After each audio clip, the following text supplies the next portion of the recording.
வணக்கம். வீரயுக நாயகன் வேள்பாரி. எவ்வியூரிலிருந்து கபிலரை அழைத்து வந்த உதிரன் வேட்டுவன் பாறையில் உள்ள எல்லோருடனும் பேசி நலம் விசாரித்துக் கொண்டிருந்தான். திசைவேழரும் கபிலரும் தனியே பேச எழுந்து சென்றபோது நீலனும் உதிரனும் இன்னொரு திசை நோக்கி நடந்து சென்றனர். இரு திசைகளையும் பார்த்தபடி உட்கார்ந்திருந்தார் வேட்டூர் பழையன். கற்றறிந்த அறிஞர்கள் இருவர் வலப்புறம் மெதுவாக நடந்து சென்று கொண்டிருக்கும் போது பரம்பின் இணையற்ற வீரர்கள் இருவர் இடப்புறமாக பேசியபடி நடந்து கொண்டிருந்தனர். உதிரனிடம் நீலன் கேட்க வேண்டிய கேள்விகள் நிறைய இருந்தன. எவ்வியூருக்கு கூழையனிடமிருந்து நாள் தவறாமல் செய்தி வந்து கொண்டிருப்பதாக சொல்கிறார்களே என்று தொடங்கினான். ஆம், சேரக்குடியினர் இருவரும் போருக்கான வேலைகளை தீவிரப்படுத்தியுள்ளனர். அந்த செய்திகளை கூழையன் நாள்தோறும் அனுப்பி கொண்டிருக்கிறான். உதியஞ்சேரலை விட குடநாட்டினரிடம்தான் நாம் கூடுதல் விழிப்புணர்வுடன் இருக்க வேண்டும் என தோன்றுகிறது. அவர்கள் தளபதி எக்கல்மாடன் பற்றி மிக கொடுமையான கதைகள் மக்களிடம் பரவி கிடக்கின்றன. பிடிபட்ட எதிரி நாட்டு வீரர்கள் யாரையும் கனநேரம் கூட உயிரோடு வைத்திருப்பதில்லையாம். உடல்களை சிதைத்துக் கொள்வதை அவன் வழக்கமாக வைத்திருக்கிறானாம். கோளூர் சாத்தனின் கைகளை வெட்டிய முடியனின் தலையை எடுக்காமல் நான் ஓயமாட்டேன் என்று சூளுரைத்தபடி அலைகிறானாம் என்றான் உதிரன். அவன் சொல்லியதை பற்றி சிந்தித்தபடி வந்து கொண்டிருந்தான் நீலன். பரம்பினை சுற்றியுள்ள வேறெந்த நாட்டினருக்கும் இல்லாத வாய்ப்பு குடநாட்டினருக்குத்தான் உண்டு. நில அமைப்பின் தன்மையை கணக்கில் கொண்டால் அவர்களால் பச்சை மலையின் நடுப்பகுதி வரை வந்து சேர முடியும். இந்த சாதகமான வாய்ப்பை பயன்படுத்துவதாக நினைத்துத்தான் அவர்கள் ஏமாற்றம் அடைவர்.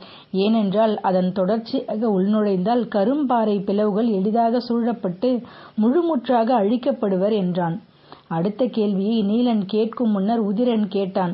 சோமப்பூண்டின் பானம் குடிக்க வந்தபோது மீண்டு வந்த கப்பல் அடிமைகளை பற்றி கூறினாயே, அவர்களின் தலைவன் இன்னும் அப்படித்தான் இருக்கிறானா அல்லது பேசுகிறானா? இப்போது முழுமையாக குணமடைந்து விட்டான். மிக கொடுமையான காயங்கள் ஏற்பட்டதால் இத்தனை மாதங்கள் ஆகியுள்ளன. ஆனாலும் அவன் எதையும் வாய் திறந்து பேச ஆயத்தமாக இல்லை. எவ்வளவு முயன்றும் அவன் கூட்டத்தை பற்றிய உண்மைகள் எதையும் தெரிந்து கொள்ள முடியவில்லை. உடன் இருக்கும் வீரர்கள் தலைவனின் உத்தரவின்றி ஒரு சொல் கூட உதிர்க்க மறுக்கிறார்கள். அவனது கண் அசைவை வைத்தே பணிபுரிகின்றனர். தேர்ந்த போர்க்குடியாக இருக்க வேண்டும். மற்றவர்களுக்கு இவ்வளவு கட்டுப்பாடும் உறுதியும் எளிதில் வராது என்றான். கபிலர் அவரின் ஆசானோடு ஓரிரு நாட்கள் தங்குவார்.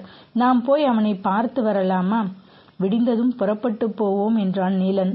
கபிலரும் திசைவேழரும் குடிலுக்கு திரும்பும் போது நண்பகல் கடந்திருந்தது. அவர்களுக்கான உணவு ஏற்பாடாகியிருந்தது. திரளி மர பலகையில் உட்கார்ந்ததும் திசைவேழர் சொன்னார், உணவு அருந்தியதும் நாங்கள் புறப்படுகிறோம். உங்களின் வலது காலை மடக்கி எழ முடியாததை பற்றி நீங்கள் சொன்னதால் மருத்துவர்கள் மூலிகைகளை பறித்து வந்து காத்திருக்கிறார்கள். இன்னும் 2 தினங்கள் தங்குங்கள். அவர்களின் மருத்துவத்தால் முழுமையாக குணமடைந்து செல்வீர்கள் என்றார் வேட்டூர் பழையன். மறுமொழி ஏதுமின்றி அமைதியாக இருந்தார் திசைவேழர். வந்த நோக்கம் நிறைவேறாத மனநிலை மட்டுமன்று, இதுவரை தான் கண்டிராத ஒரு கபிலரையும் அவர் கண்டுள்ளார். அவருடைய உணர்வுகள் கொந்தளிப்பாக இருந்தன. பேரரசுக்காக தூது வந்ததைப் போல தன்னை கபிலர் நினைத்துவிட்டாரோ என்ற எண்ணமும் எழாமல் இல்லை. அமைதி நீடித்தது. அதை கவனித்துக் கொண்டிருந்த கபிலர், மருத்துவம் பார்த்து கொண்டு குணமடைந்து செல்வதுதான் நல்லது என்றார். திசைவேழரின் மனம் அதை ஏற்கவில்லை. பரம்பை பற்றி கூறிய சொற்கள் அவரை கூசச் செய்தன. ஆனால் நீட்டி மடக்க முடியாத வலது கால் அவரது மறுப்பு சொல்லை மடக்கி பிடித்து கொண்டது. என்ன செய்வது என அறியாமல் திணறிக் கொண்டிருந்தவர் கபிலரின் சொல்லுக்கு இணங்கி தலையசைத்தார். மாலை நேரம் நெருங்கியதும் மருத்துவர்கள் பச்சிலைகளையும் மரப்பட்டைகளையும் கொண்டு வந்திருந்தார்கள். திரளி மர பலகையில் உட்கார்ந்திருந்த அவரை வலது காலை மட்டும் பலகையின் மேல் நேராக நீட்டச் சொன்னார்கள். திசைவேழரால் செய்யவே முடியாத பெருஞ்செயலாக அது இருந்தது. வளைந்த கால் அவ்வளவு எளிதில் நீண்டு கொள்ள ஆயத்தமாக இல்லை. அவரால் எவ்வளவு முடியும் என்பதை கணிப்பதற்கே மருத்துவர்கள் இதை செய்யச் சொன்னார்கள். அவர் முடிந்தவரை கால்களை நீட்ட முயன்றார். அரைவட்ட விண்மீன் கூட்டம் ஒருபோதும் நேர்கோட்டு சாட்டை கம்பு வெள்ளியாக மாறாது என்று காலை அழுத்திக் கொண்டே சொன்னார். அவரது சொல்லை கேட்டு சிரித்தார் கபிலர். மருத்துவர்கள் பச்சிலையையும் பட்டையையும் கைக்கருவிகளால் ஒன்றாக்கி அரைத்து கொண்டிருந்தனர். அடிநரம்பு சுண்டி இழுத்து கொண்டிருந்தது. வலி உச்சந்தலையை தொட்டது. மருத்துவர்கள் அரைத்து கொண்டிருக்கும் மூலிகைகளை பார்த்தபடி என்ன மருந்து இது என கேட்டார் திசைவேழர். மூத்த மருத்துவர் சொன்னார், புலி முன் ஆடு. திசைவேழருக்கு புரியவில்லை. அவர்கள் சற்றே விலக்குவார்கள் என எதிர்பார்த்தார். மருத்துவர் மூவரும் அவரவர் வேலைகளை கவனித்துக் கொண்டிருந்தனர். தலைமாட்டில் இருந்த கபிலரை பார்த்தார். அவருக்கும் அதற்கான பொருள் புரியவில்லை. மருத்துவர்களை பார்த்த கபிலர் கேட்டார், அப்படியென்றால் என்ன? மூலிகையின் பெயரா? இல்லை, மருந்தின் சேர்மானத்தையும் நோயின் தன்மையையும் வைத்து நாங்கள் முடிவு செய்வோம். எங்களின் மருந்துக்கு முன் இந்த நோயானது புலிக்கு முன் ஆடு போல கன நேரத்தில் பதுங்கி ஒடுங்கும். சில நேரத்தில் நோயும் மருந்தும் புலிக்கு முன் புலி போல சம அளவில் நிற்கும். சில நேரத்தில் மருந்தால் கட்டுப்படுத்த முடியாத அளவில் நோய் இருக்கும். புலியை வீழ்த்தும் யானை போல என்றார் அவர். திசைவேழர் வியப்புடன் பார்த்தார். மருத்துவத்தை தொடங்கும் முன்னரே புலிக்கு முன் ஆடு போல இந்த நோயானது மருந்துக்கு முன் பதுங்கி ஒடுங்கும் என எப்படி துணிந்து சொல்ல முடிகிறது இவர்களால் என்று சிந்தித்தபடியே படுத்திருந்தார். வலி உச்சந்தலையை தொட்டு திரும்பிய இடத்தில் இப்போது புலியும் ஆடும் உலவிக் கொண்டிருந்தன. மனம் வேறொன்றை கணித்து கொண்டிருக்க வலி நினைவில் தங்க இடமின்றி மறந்து ஒழிந்தது. இரவு நெடுநேரமாகியும் தூக்கம் வரவில்லை. காலில் கட்டு போடப்பட்டிருந்ததால் அசையாமல் படுத்திருக்க வேண்டியிருந்தது. மனம் அலைமோதிக் கொண்டிருந்தது. அருகில் போடப்பட்டிருந்த கட்டிலில் கபிலர் உட்கார்ந்து திசைவேழரை கவனித்தபடி இருந்தார். உரிமை கலந்த இயல்பான பேச்சு இருவரிடமும் இல்லை. நாம் சற்று கடுமையாக பேசிவிட்டோமோ என்ற எண்ணம் இருவருக்குள்ளும் ஓடிக்கொண்டிருந்தது. அமைதியை குலைக்கும் சொல்லை கண்டறிய முடியாமல் கபிலர் தவித்துக் கொண்டிருக்கும் போது திசைவேழரின் மெல்லிய குரல் கேட்டது. பல ஆண்டுகளுக்கு முன் பொதிகை மலையில் தற்செயலாக ஒரு பாணர் கூட்டத்தை கண்டேன். 1 வார காலம் என்னோடு சேர்ந்து அவர்கள் பயணப்பட்டார்கள். அந்த பயணத்தின் போது நான் யார் என்பது உடன் வந்த மாணாக்கர்கள் மூலம் அறிந்து கொண்டனர்.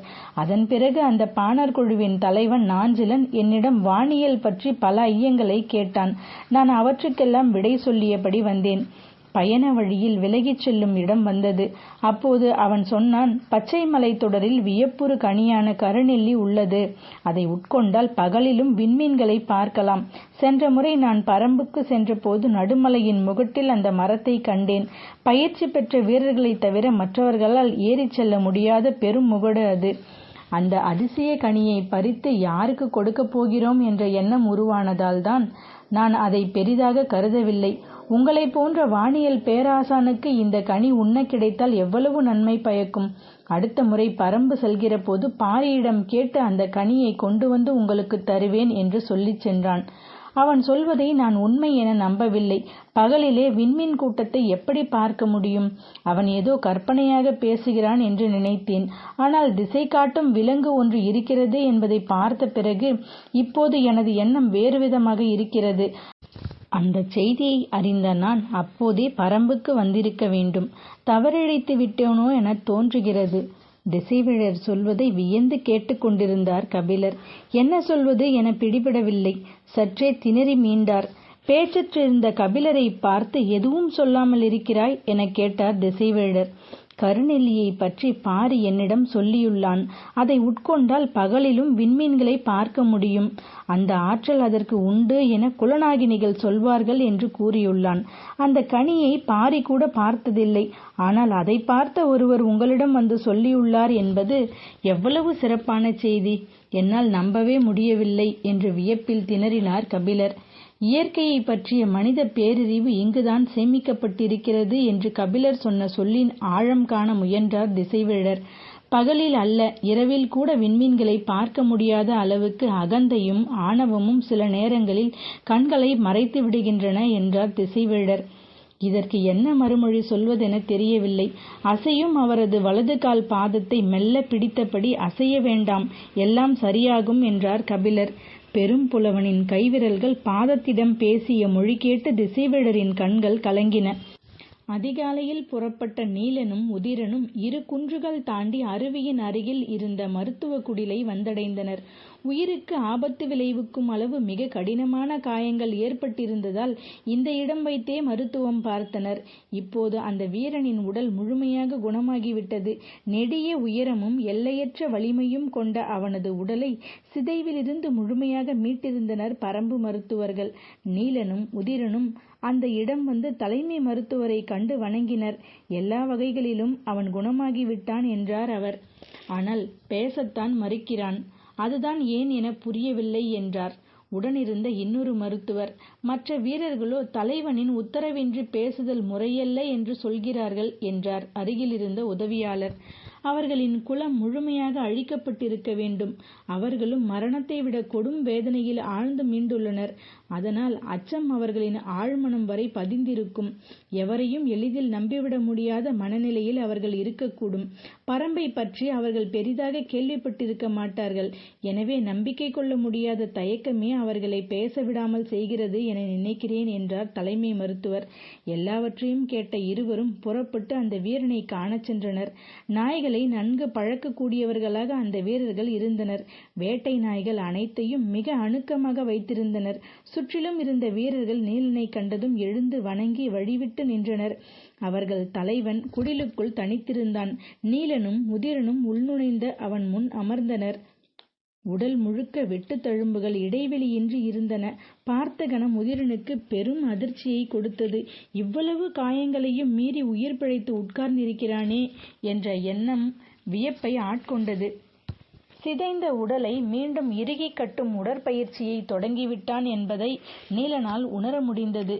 சென்ற முறை பார்த்ததற்கும் இந்த முறை பார்ப்பதற்கும் உள்ள வேறுபாட்டை அவனுடைய கண்கள் கணித்தன. அவனை உற்று பார்த்தபடி உதிரன் சொன்னான், உனது குடிலுக்கு பின்னால் இருக்கும் அருவியின் இடப்புறம் சிறிது தொலைவு நடந்தால் வீரன் ஒருவனின் நடுக்கல் உண்டு. அவனது பெயர் கடுவன். கடுவனின் கதையை யாவரும் அறிவர். அதை கேட்டு தெரிந்து கொள். உனக்கு இனி தேவைப்படும் மருத்துவம் அதுதான், சொல்லிவிட்டு எழுந்தான் உதிரன். வந்த இருவரும் நீண்ட நேரம் பேசுவார்கள் என அவன் நினைத்திருந்தான். ஆனால் அவர்களோ ஒற்றை சொல்லை மட்டுமே சொல்லிவிட்டு புறப்பட்டனர். தொலைவில் இருவரின் உருவமும் மறையும் வரை இமைக்காமல் பார்த்து கொண்டிருந்தான் அவன். அது ஒரு கொடும் கோடைகாலம். மழையின்றி விளைச்சல் பாதித்ததால் சமவெளியில் இருந்த மனிதர்களின் சேமிப்புகள் எல்லாம் தீர்ந்தன. உண்ண உணவேதும் இல்லாமல் மனிதர்கள் உணவு தேடி எங்கும் அலைந்து கொண்டிருந்தனர். எவ்வளவு கொடும் பஞ்சம் வந்தாலும் மலை மக்களை கிழங்குகள் கைவிடாது. 7 வகை கிழங்குகள் மலையில் விளைகின்றன. நீரின்றி செடி கொடிகளெல்லாம் செத்து மடிந்தாலும் மண்ணுக்குள் கிடக்கும் இந்த கிழங்குகள் மனிதனின் உணவுக்காக என்றென்றும் காத்திருப்பவை. சித்திரவள்ளி கிழங்கும் காட்டு வள்ளிக்கிழங்கும் இதர கொடிகளும் மனிதர்கள் உண்ண எப்போதும் கிடைக்கக்கூடியவை. அவை கூட விளையாத கொடும் பஞ்சகாலம் என்றால் இருக்கவே இருக்கிறது. நூரை, சவலன், நெடுவன், தீச்சி, நாச்சி, சம்பை, நூழி எனும் 7 வகையான கிழங்குகள். ஒவ்வொன்றும் வெவ்வேறு ஆழத்தில் விளைந்து கிடப்பவை. நிலம் அறிந்த மனிதர்கள் அந்த கிழங்குகள் இருக்கும் இடத்தை எளிதில் அடையாளம் கண்டுகொண்டு தோண்டி எடுப்பர். சமவெளியில் உண்ண வழியில்லாத நிலையில் பலரும் கிழங்குகளை தேடி மலைகளில் ஏறினர். போதன் என்பவன் பட்டினி கிடக்கும் தன் குடும்பத்தை காப்பாற்ற கிழங்கு தேடி பச்சை மலையில் ஏறியுள்ளான். காலையிலிருந்து உச்சிப்பொழுது வரை தேடி அலைந்துள்ளான். மிகச்சிறிய அளவிலான 2 கிழங்குகள் மட்டுமே கிடைத்துள்ளன. ஆனாலும் விடாமல் தேடி அலையும் போது பாறை ஒன்றில் அமர்ந்திருந்த இளைஞனை பார்த்துள்ளான். இளைஞனின் காலில் ஏதோ காயம்பட்டு குருதி வழிந்து ஓடியது. பச்சிலைகளை பறித்து காயத்தின் மீது தேய்த்தபடி உட்கார்ந்திருக்கிறான் அந்த இளைஞன். அவன் மலைமகன் என்பதை பார்த்ததும் போதன் புரிந்து கொண்டான். இவனிடம் கேட்டால் நமக்கு வழி பிறக்கும் என நினைத்து எத்திசை போனால் கிழங்கு கிடைக்கும் என கேட்டான்.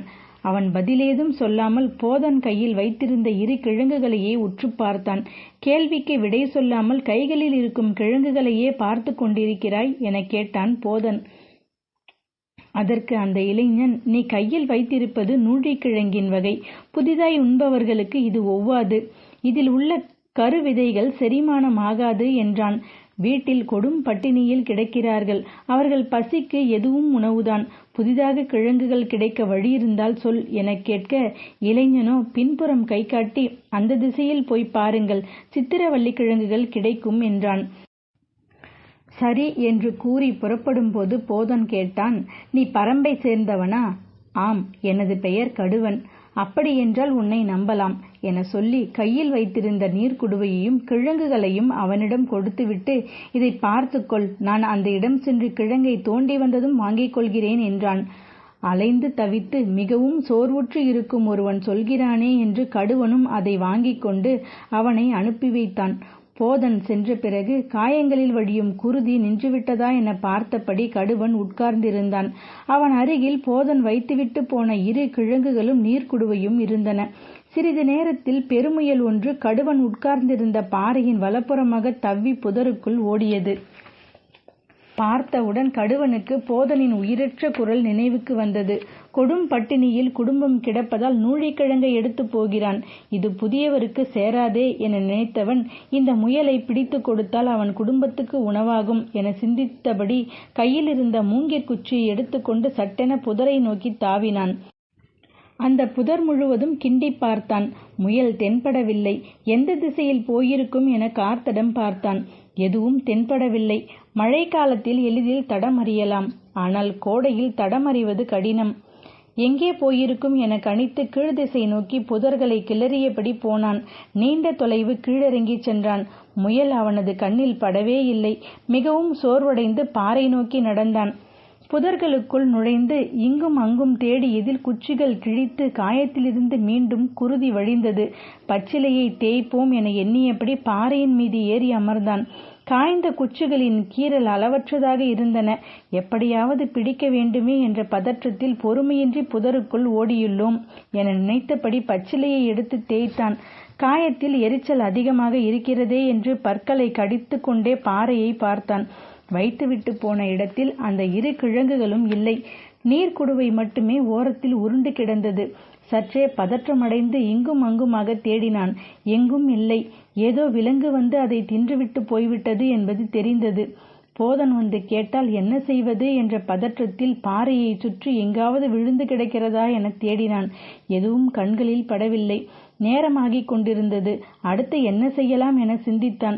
எங்கிருந்தாவது வேறு கிழங்குகளை தோண்டி எடுத்து விடலாமா என எண்ணிக்கொண்டிருந்த போது தொலைவில் போதன் வருவது தெரிந்தது. கடுவன் பதற்றத்தோடு அவனது வரவை பார்த்து கொண்டிருந்தான். போதனின் கையில் சித்திரவள்ளி கிழங்குகள் சில இருந்தன. சற்று மகிழ்வோடுதான் அவன் வந்தான். நீ சரியான இடத்தை சொன்னாய், உனக்கு நன்றி என்று சொல்லியபடியே பாறையின் மீதிருந்த நீர்க்குடுவையை எடுத்துக்கொண்டு கிழங்குகளை தேடினான். அவற்றை காணவில்லை. அப்பக்கம் இருக்குமோ என நினைத்து கடுவனின் பின்திசையில் பார்த்தான். அங்கும் இல்லை. தேடியபடியே எங்கே கிழங்குகள் என்றான். கடுவனுக்கு என்ன சொல்வதென்று தெரியவில்லை. தயக்கத்தில் சொற்கள் வரவில்லை. போதனின் கண்கள் தேடியபடியே கிழங்குகள் எங்கே என மீண்டும் கேட்டான். தயக்கத்தோடு கடுவன் சொன்னான், அவற்றை ஏதோ விலங்கு தின்றுவிட்டது. அதிர்ச்சியான போதன் தலையை மறுத்து ஆட்டி, என்ன சொல்கிறாய் என கேட்டான். முயலொன்று பார்வையில் பட்டது. உங்களுக்கு கொடுக்கலாம் என அதை பிடிக்க ஓடினேன். அந்த நேரத்தில் ஏதோ ஒரு விலங்கு கிழங்குகளை தின்றுவிட்டது என்றான் மிகுந்த கவலையோடு. அதிர்ச்சியிலிருந்து மீளாத போதன், முயல் எங்கே என்றான். பிடிக்க முடியவில்லை, தப்பி சென்று விட்டது. என்னை ஏமாற்ற பார்க்கிறாய், கிழங்குகளை தின்றுவிட்டு என்னிடம் மறைக்க பொய் சொல்கிறாய் என்றான்.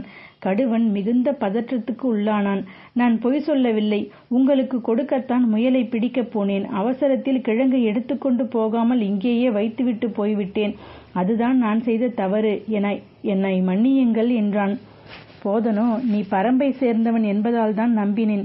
என்னை நீ ஏமாற்றி விட்டாய் என்றான். சொற்கள் கடுவனை நிலைகுலையச் செய்தன. அவன் மீண்டும் மீண்டும் தனது நிலையை விலக்கி சொல்ல முயன்றான். போதன் அவனது சொல்லை நம்பவில்லை. கிழங்கை நீ உட்கொண்டு விட்டு விலங்கின் மீது பழி போடுகிறாய் என்று உறுதியாக சொன்னான். சரி, தின்று முடித்து விட்டாய். இனி நான் புலம்பி என்ன ஆகப் போகிறது?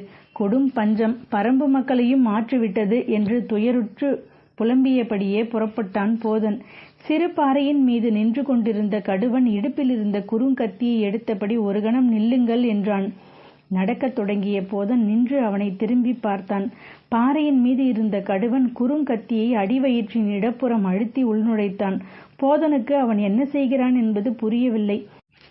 அடிவயிற்றின் இடப்புறம் உள்நுழைந்த கத்தியை வலப்புற முனைவரை கண்ணிமைக்கும் நேரத்தில் இழுத்தான்.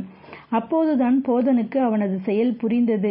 கத்தியை இழுத்து கொண்டிருக்கும் போதே கடுவன் சொன்னான், எனது வயிற்றில் கிழங்கேதும் இருக்கிறதா என பாருங்கள், செரிமானம் ஆகாத கருவிதைகள் ஒன்றேனும் இருக்கிறதா எனவும் பாருங்கள் என்று சொல்லியபடி வேலையை முடித்தான். பதறிய போதன் அவனை நோக்கி ஓடும்போது பாறையிலிருந்து சரிந்து கொண்டிருந்தான் கடுவன். என்னை மன்னித்துக்கொள் என போதன் கதறியபடி அவனது தலையை ஏந்தி பிடித்த போது கடுவன் சொன்னான், பரம்பின் மக்கள் எந்நிலையிலும் வாக்கினை காப்பர்.